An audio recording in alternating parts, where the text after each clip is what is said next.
할렐루야.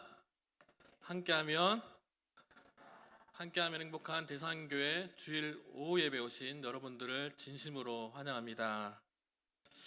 여러분, 오늘 본문을 한 번쯤은 다 읽어보셨을 것 같습니다. 저는 이 참회의 시를 읽어보면 저 개인적으로 이런 생각이 듭니다. 다윗이 우리아를 전쟁에 내보내고 그의 아내 밧세바와 동침한 것은 잘못한 것이 맞는 것 같습니다. 회개하는 것도 마땅하다고 생각합니다. 근데 제가 좀 이기적인지는 잘 모르겠습니다. 그런데 왜 다윗의 회개의 이야기를 제가 읽고 있어야 하는지 의문점이 생깁니다. 다윗이 잘못한 것도 맞지 않습니까? 그렇다면 회개하는 것도 당연합니다. 그렇다면 다윗이 이에 대해서 하나님께 회개하였다라고 기록하는 사무엘하 12장 13절의 말씀, 그것으로 족하면 되는데 왜 이렇게 낱낱이 회개하는 장면들을 담아내고 있냐는 것입니다. 그 회개하는 내용을 하나하나 기록하고 있습니다. 예수님도 말씀하셨잖아요. 마태복음 6장 6절에서 너는 기도할 때 내 골방에 들어가 문을 닫고 은밀한 중에 계시는 내 아버지께 기도하라.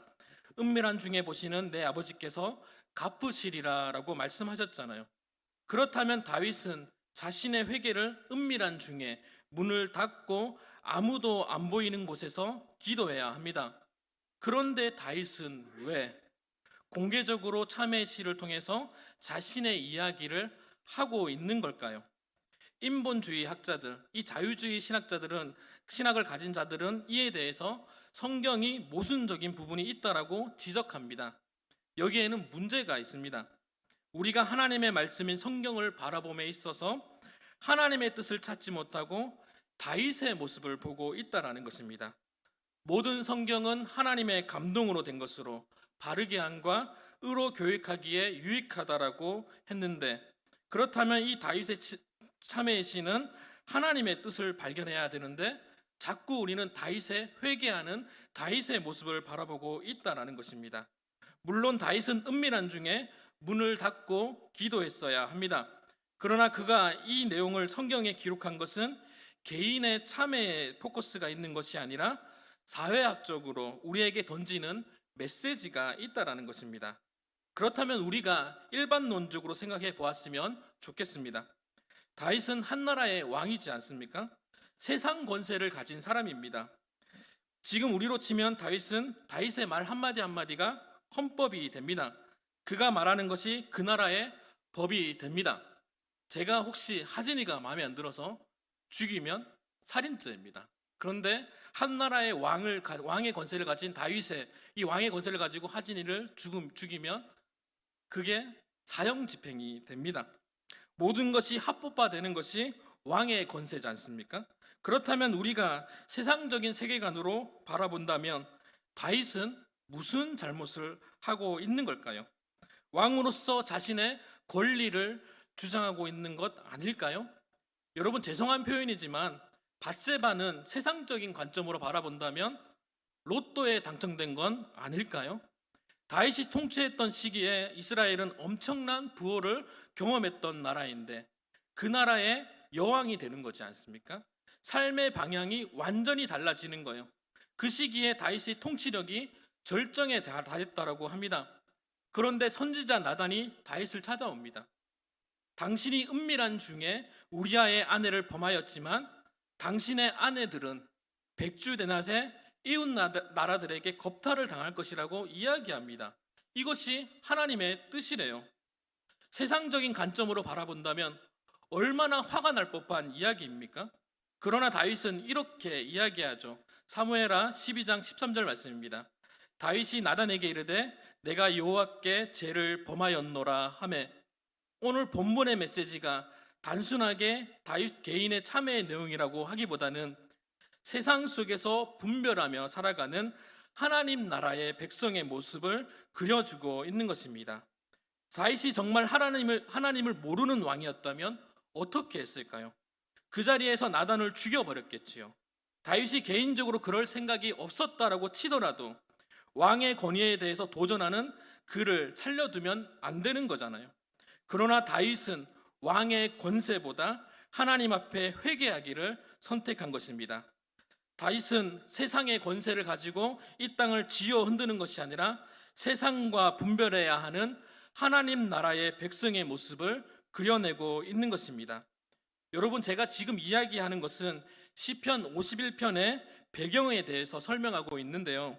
앞에서 이야기했던 이 역사적인 배경을 설명한다면 다윗은 이 시를 단순하게 참회의 시가 아니라 세상과 구별될 것을 요구하는 사회적 메시지가 있다라고 이야기했습니다. 우리는 이것을 역사적 비평이라고 말할 수 있어요. 그러면 또 한 가지 다른 관점에서 한번 살펴볼 건데, 문학적 비평으로 한번 살펴보도록 하겠습니다. 이것은 성경 본문을 문학적인 기법을 사용해서 연구하는 기법입니다. 오늘 본문에 앞서서 시편 50편의 말씀은 어떤 내용으로 다루고 있냐면, 형식주의적이고 의식주의적인 하나님 나라의 백성을 보여주고 있습니다. 겉으로 보기에는 정말 거룩한 것처럼 보입니다. 그러나 그 안에는 형식만 가득하고 의식주의만 가득하여 진정한 회개를 모르는 사람들의 모습을 그려내고 있습니다. 그러면서 51편에서 다윗이 하나님 앞에 진정으로 회개하는 참회의 시를 기록하고 있는 것입니다. 우리가 잘 알듯이 시편은 150편의 시가 나열되어 있잖아요. 다른 성경들처럼 스토리텔링으로 이어가는 이야기 형태의 글이 아닙니다. 그렇다면 서로 배경이 다른 이 시를 이렇게 배열한 이유가 있었을 것입니다.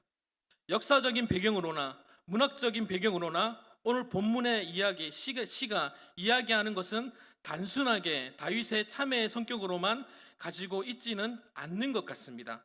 그렇다면 우리가 한 번 더 다른 방법으로 접근해 보았으면 좋겠습니다. 이 시가 언제 많이 읽혀졌는가에 대한 부분입니다. 말로써 전해졌거나 글로써 전달을 해줬을 거 아닙니까? 그런데 이 시가 유독 많이 읽혀졌던 시기가 있었습니다. 그때가 언제냐 하면 바벨론의 포로기였습니다. 국가적인 위기의 순간에 다윗의 참회의 시가 읽혀짐으로써 국민적 회개 운동이 일으키는 중요한 근거가 되는 말씀이 오늘 시편 51편의 말씀입니다. 시편을 보면 참회의 시가 여러 편 있습니다. 시편 6편, 38편, 51편, 102편, 130편, 143편의 참회의 시가 있습니다. 고전에서도 아우구스티누스라는 사람이 참회록을 기록했어요. 아우구스티누스는 방탕한 삶을 살다가 회개하고 하나님께 돌아와 기독교에 걸출한 인물이 되었습니다.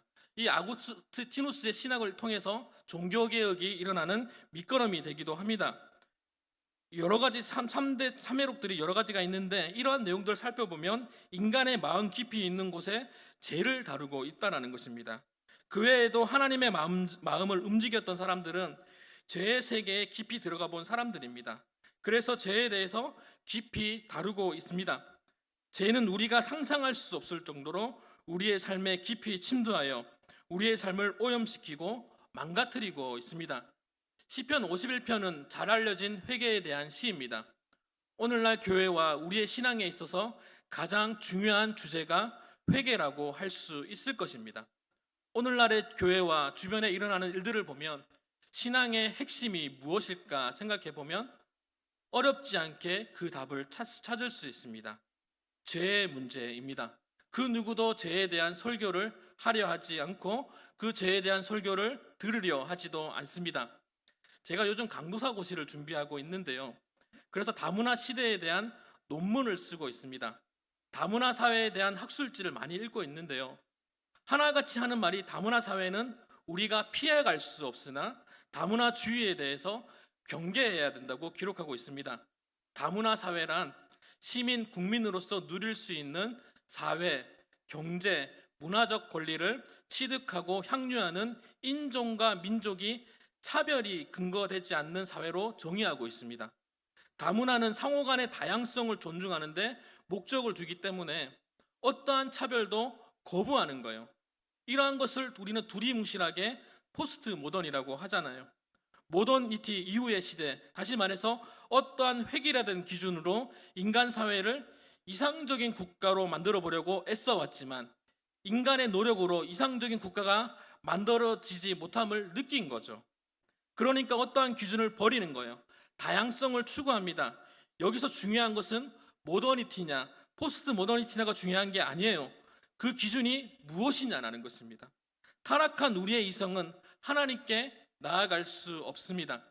그렇기 때문에 하나님께서 우리에게 주신 말씀이 중요한 것입니다. 중요한 것은 포스트 모더니냐, 모더니티가 중요한 것이 다시 한번 말씀드리지만 아닙니다. 우리에게 주어진 환경이 바벨론의 포로기의 시대의 포로냐, 아니면 다윗처럼 왕이냐가 중요한 것이 아닙니다. 정말 중요한 것은 이 땅 가운데 주어진 말씀을 온전하게 말씀대로 바라볼 수 있는가 하는 것입니다. 이상적인 국가를 꿈꾸던 그들도, 또한 다양성을 꿈꾸는 이 시대의 사람들도 그 누구도 바라보지 않는 것이 있습니다. 그것이 무엇입니까? 하나님의 말씀. 그 말씀 앞에 아무도 회개하지 않습니다. 아니, 그 말씀을 바라보려고 하지도 않습니다. 그렇다면 이 시대의 희망은 하나님의 말씀을 바라보고 그 말씀 앞에서 회개할 수 있는 우리가 희망입니다. 그래서 우리가 하나님의 말씀 앞에 온전히 서야 합니다. 왜요? 우리의 이성으로 아무리 노력해봐도 결과는 무엇입니까? 우리에게 진정한 화평을 주지 못한다라는 것을 우리는 알잖아요. 우리가 정치 뉴스를 바라보면 한쪽이 슬프면 한쪽이 기쁘고 언제나 긴장감 속에 살아갑니다. 다윗은 세상을 쥐락펴락하는 권세를 가진 사람이었습니다. 그가 참회를 한다는 것이 왜 이렇게 중요하냐면 그는 권세를 가지고 있음에도 불구하고 하나님의 말씀을 바라보았기 때문입니다. 우리도 마찬가지잖아요. 우리가 내가 번 돈으로 세상을 쥐락펴락할 수 있어요. 내 마음대로 다 할 수 있습니다. 그러나 우리는 내 마음대로 살 권세가 있음에도 불구하고 하나님의 말씀을 바라보고 하지 않는 것들이 있는 거잖아요. 하나님은 그러한 다윗을 세상이 감당치 못한 위대한 왕으로 사용하셨습니다. 그렇다면 이 시대의 위대한 사명자는 바로 하나님의 말씀을 바라볼 수 있는 우리인 것입니다. 우리가 기도해야 하는 이유는, 다시요, 우리가 참회해야 하는 이유는 세상이 이해할 수 없는 하나님의 말씀을 바라보고 그 말씀 앞에 반응할 수 있기 때문입니다. 오늘 본문의 표제를 한번 살펴볼까요?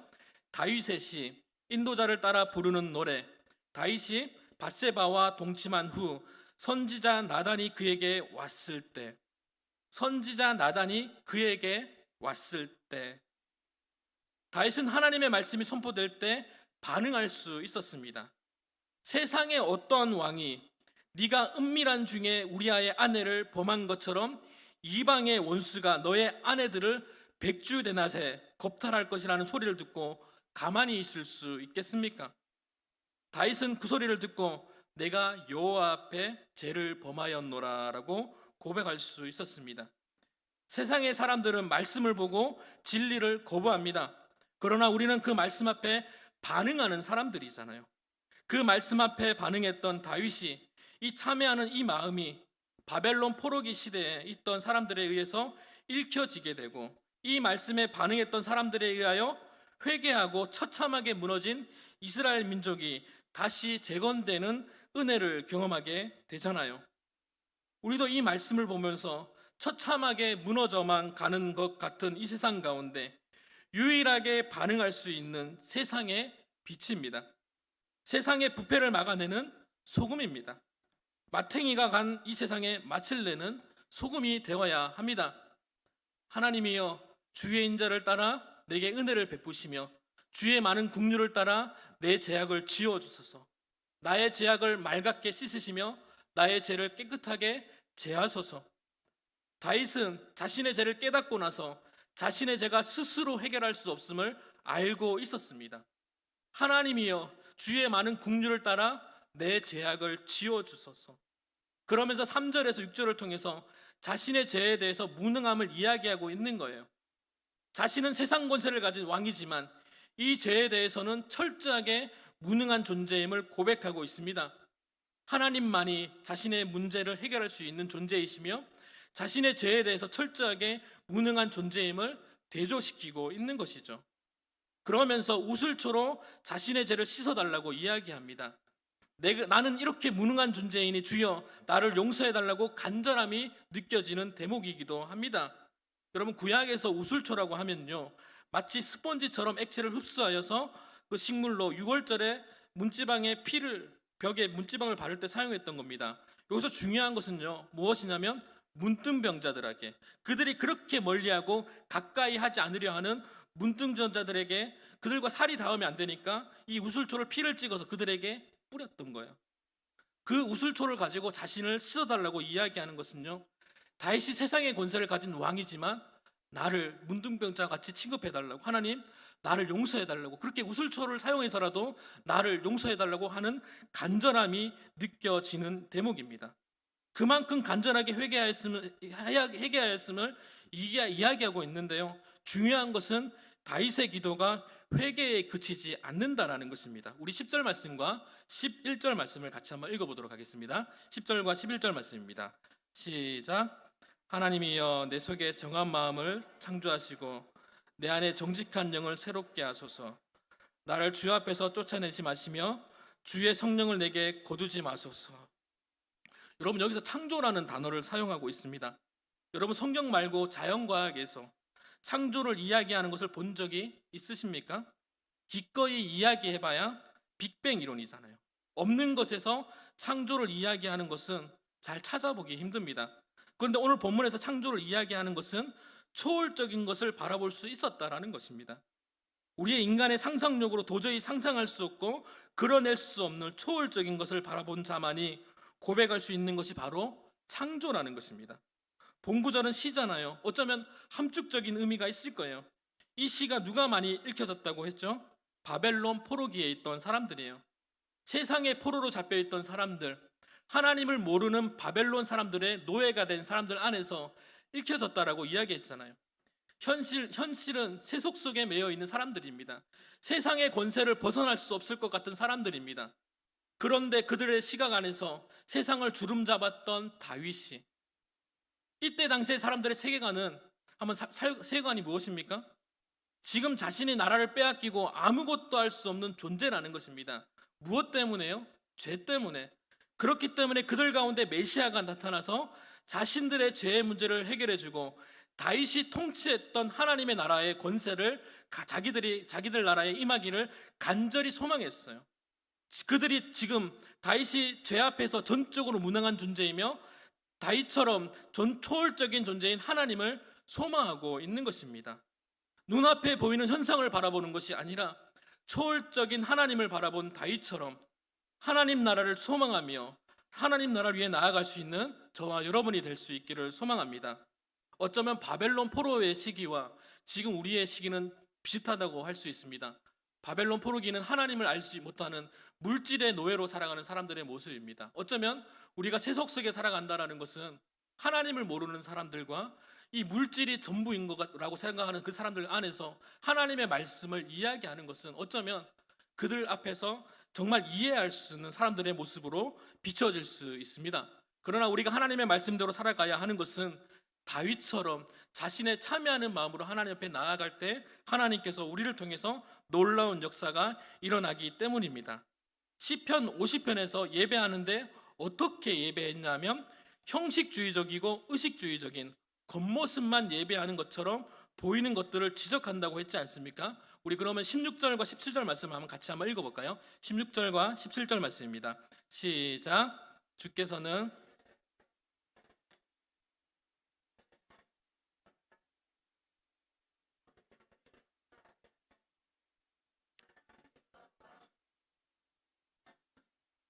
하나님이여, 상하고 통회하는 마음을 주께서 멸하지 아멘. 오늘 본문을 읽다가 보면 무언가 좀 이상하지 않습니까? 주께서 제사를 기뻐하지 아니하신다라고 기록되어 있는 것처럼 느껴집니다. 여러분, 이 말씀 이해가 되십니까? 하나님께서 예배를 기뻐하지 않으신대요. 우리는 그렇게 주일날 예배를 지키려고 노력해 왔는데 오늘 16절 말씀만 바라보면 하나님께서 예배를 기뻐하지 않는다라고 이야기하고 있습니다. 주께서 제사를 기뻐하지 아니하시나니 그렇지 아니하면 내가 드렸을 것이라. 주는 번제를 기뻐하지 아니하시니이다. 하나님께서 구하시는 제사는 상한 심령이라.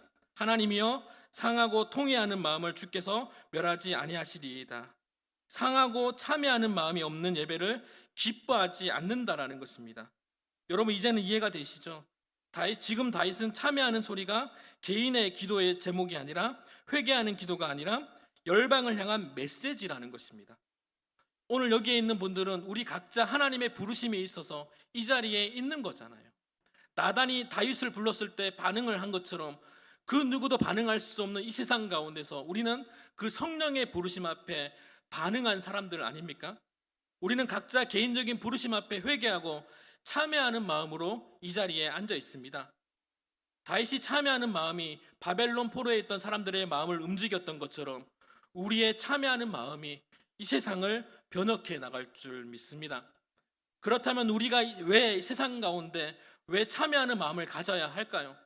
우리 스스로도 이 말씀대로 살아가기 바쁘고 버거운데 굳이 세상을 향해 우리의 마음을 내어야 하는 이유가 무엇일까요? 우리 마지막으로 18절과 19절 말씀 한번 읽어보겠습니다. 18절과 19절입니다. 시작. 예루살렘 성을 쌓으소서.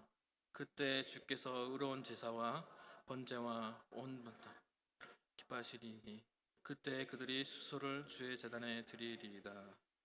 아멘. 다윗의 개인적인 참회의 기도가 이제는 확장되어서 하나님의 나라를 위해 기도하고 있습니다. 시온을 향해서, 그 선을 향해서 하나님의 나라를 위해서 기도하고 있습니다. 예수님도 말씀하셨지 않습니까? 너희는 먼저 그의 나라와 그의 의를 구하라. 그리하면 이 모든 것을 너희에게 더하시리라.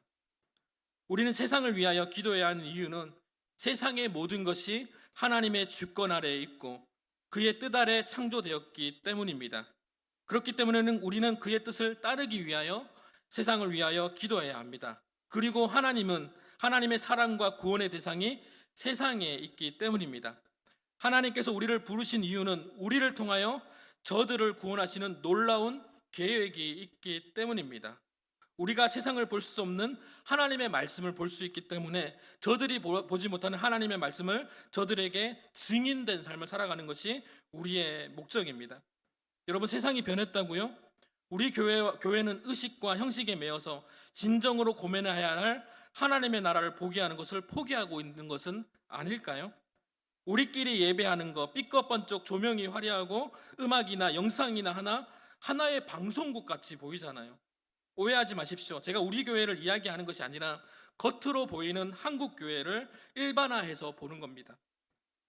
여러분, 죄송한 얘기인데 정치 얘기 잠깐만 하겠습니다. 우리가 민주당을 방탄이니 뭐니 하면서 비난할 수 있을까요? 국민의힘을 비난할 수 있을까요? 이 사람들이 정말 나라를 위하여 정치하는 것이 아니라 자기 정치들을 하고 있잖아요. 그렇다면 교회는요? 정말 하나님의 나라와 의를 위하여 나아갑니까? 아니면 교회를 위해서만 조명을 달고 교회를 위해서만 건축을 하고 교회를 위해서만 나아갑니까? 지금 교회는 형식과 의식에 매여서 자기 정치를 하고 있지 않은지 우리는 고민해 보아야 합니다. 왜냐하면 그 부르심 앞에는 하나님의 말씀을 볼 수 있는 자들을 부르셨기 때문입니다. 하나님의 구원의 대상은 우리 교회가 아니라 하나님의 말씀을 보지 못하는 사람들을, 하나님의 말씀을 우리를 통해서 증인된 삶을 통해서 그들이 하나님 나라에 들어오는 구원의 도구로 사용하셨기 때문입니다. 우리는 눈을 들어 하나님의 나라를 바라보아야 되고 세상을 향해 눈을 돌려야 합니다. 우리 교회 분명하게 부흥할 것을 믿고 나아가야 하지만 우리 교회를 위해서만 기도하는 것이 아니라 우리는 정평과 경상과 대구와 경북과 세계 열방을 위해서 기도하는 저와 여러분이 될 수 있기를 주님의 이름으로 축복합니다.